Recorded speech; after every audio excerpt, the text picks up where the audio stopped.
Hi guys, welcome to online earning app. இன்றைக்கி நம்ம இந்த சேனலில் பார்க்க போகிறது ஜிஎம்ஆர் அப்படிங்கிற ஒரு லாங் டேர்ம் ஆப்பை பற்றி தான் பார்க்க போகிறோம். ஓகேவா? ஸோ இந்த ஆப் பார்த்தீங்க அப்படின்னா 6 to 7 மந்த் ஆகுது லான்ச் ஆகி. ஸோ செம்ம ப்ராஃபிட், எல்லாருக்குமே ஒரு நல்ல ஒரு ப்ராஃபிட் கொடுத்த ஆப் வந்து ஜிஎம்ஆர் ஆப் தான். இதே கான்செப்டில் 2-3 ஆப்ஸ் வந்திருக்கு. ஸோ நான் யூஸ் பண்ணிகிட்ருக்கேன். இந்த மாதிரி கான்செப்ட்ஸ் ஆப்ஸ் வேணும் அப்படின்னா டிஸ்கிரிப்ஷனில் என்னோடய வாட்ஸ்அப் குரூப் லிங்க் இருக்குது, அதில் ஜாயின் பண்ணிக்கோங்க. டெய்லி என்ன ஆப் புதுசாக வந்திருக்கு அப்படிங்கிற அப்டேட்ஸும், என்ன ஆப் எப்போ க்ளோஸ் ஆக போகுது அப்படிங்கிற அப்டேட்ஸும் நான் டெய்லி வாட்ஸ்அப் குரூப்பில் கொடுப்பேன். ஸோ இந்த ஜிஎம்ஆர் ஆப் வந்து இப்போ க்ளோஸ் ஆக போகுது. ஸோ இதில் வந்து ஆஃபர்ஸ்லாம் வந்து ரொம்ப ஹெவியாக கொடுத்துட்டு இருக்காங்க. எல்லாமே விஏபி 9 வரைக்கும் ஓப்பன் பண்ணியாச்சு. ஓகேவா? ஸோ இந்த ஆப் வந்து இதுக்கப்புறமே ரன் ஆகிறதுக்கு சான்சஸ் இல்லை. எப்போ வேணால் க்ளோஸ் ஆகும், டேட் டைம் எதுவுமே சொல்ல முடியாது. இந்த ஆப்ஸை பொறுத்த அளவுக்கு ஆஃபர்ஸ் நியூ மெம்பர்ஸை ஆட் பண்ணிகிட்டு இருக்காங்க. ஓல்டு மெம்பருக்கு ரெஃபரல் கொடுக்காதவங்களுக்கு விட்ரா வந்து ஸ்டாப் பண்ணிட்டாங்க, பெண்டிங்கில் இருக்குது. ரெஃபர் கொடுத்துட்டு இருக்கவங்க, விஐபி லெவல்ஸ் இன்க்ரீஸ் பண்ணிகிட்டே இருக்கிறவங்க, இந்த ஆப்ஸ் பற்றி டீட்டெயிலே தெரியாமல் அப்கிரேட் பண்ணிகிட்டே இருப்பாங்க. இந்த ஆப்போட நாலேஜே இருக்காது. ஒரு ஆப் அப்படின்னா அது ரொம்ப நாள் ரன் ஆகும், வருஷக்கணக்கில் போகும் அப்படின்னு நினைக்கிறாங்க. சான்ஸே கிடையாது. எந்த ஒரு ஆப்பாக இருந்தாலும் 3 to 6 மந்த்ஸ்க்குள்ளே க்ளோஸ் ஆயிரும். அதுதான் கான்செப்ட். சில நல்ல ஆப்ஸ் மட்டும் தான் 8 to 9 மந்த்ஸ் கிட்ட ரன் ஆகும்.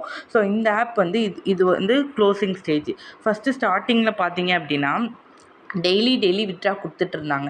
இப்போ வந்து விஐபி 1 மெம்பர்ஸ்க்கு வந்து வீக்லி ஒன்ஸ் ஃப்ரைடே மட்டும்தான் விட்ரா கொடுக்குற மாதிரி ஆப்ஷன் கொடுத்துட்டாங்க. அப்போயே நான் ரெஃபரலை ஸ்டாப் பண்ணிட்டேன். பட் அது மாதிரி கொடுத்துமே 1 மந்த்ஸுக்கு மேலேயே இந்த ஆப் வந்து ரன் ஆகிடுச்சு.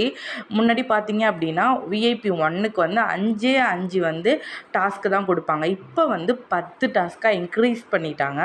ஆஃபர்ஸுமே ரொம்ப ஹெவியாக போயிட்டுருக்கு. விஐபி லெவல்ஸ் பார்த்தாலே உங்களுக்கு தெரியும், முன்னாடி 4 லெவல்ஸ் தான் இருந்துச்சு. இப்போ பார்த்தீங்க அப்படின்னா 9 லெவல் வந்து இன்க்ரீஸ் பண்ணியிருக்காங்க. தென் வந்து டோட்டல் ரிட்டர்ன் ரெவன்யூமே வந்து உங்களுக்கு இன்க்ரீஸ் பண்ணிட்டாங்க. ஸோ இந்த ஆப் வந்து இதுக்கப்புறம் எந்த அளவுக்கு போகும் அப்படிங்கிறது யாருக்குமே தெரியாது. எப்போ வேண்டாம் க்ளோஸ் ஆகும். நிறைய பேருக்கு விட்ரா பெண்டிங்கில் இருக்குது, நிறைய பேருக்கு விட்ரா ஸ்டாப் ஆயிடுச்சு. ஸோ இன்னுமே இந்த ஆப்பில் ப்ராஃபிட் எடுத்தவங்க கண்டிப்பாக ஆப்லேருந்து வெளியே வந்துடுங்க. இதுக்கப்புறம் ஜிஎம்ஆர் அப்கிரேட் பண்ணுறது, ரெஃபரல் பண்ணுறது எதுவுமே பண்ணாதீங்க. இந்த மாதிரி உங்களுக்கு இன்ஃபர்மேஷன் தெரியணும், ஆப் பற்றி டீட்டெயில்ஸ் வேணும், நியூவாக லான்ச் ஆனால் long term app, short term app, activity based ஆப்பில் எப்படி ஜாயின் பண்ணி ஏர்ன் பண்ணணும், நியூ ஆப்ஸில் எப்படி உடனே ஜாயின் பண்ணி ஏர்ன் பண்ணணும் அப்படிங்கிற ஃபுல் டீட்டெயில்ஸும் நான் என்னோடய வாட்ஸ்அப் குரூப்பில் கொடுப்பேன். ஸோ நம்ம யூடியூப் சேனலை சப்ஸ்கிரைப் பண்ணிவிட்டு நம்மளோட வாட்ஸ்அப் குரூப்பில் ஜாயின் பண்ணிக்கோங்க. அதில் நம்ம நிறைய ஆப்ஸ் யூஸ் பண்ணுறோம். ஸோ நீங்கள் வாட்ஸ்அப் குரூப்பில் இருந்தீங்க அப்படின்னா உங்களுக்கு புது ஆப்ஸோட அப்டேட் உங்களுக்கு அப்பப்போக்கி கிடைக்கும். அதுக்காக தான் சொல்கிறேன். யூடியூப் சேனலை சப்ஸ்கிரைப் பண்ணிக்கிட்டீங்க அப்படின்னா என்னோடய வீடியோஸ் டெய்லி உங்களுக்கு வரும்.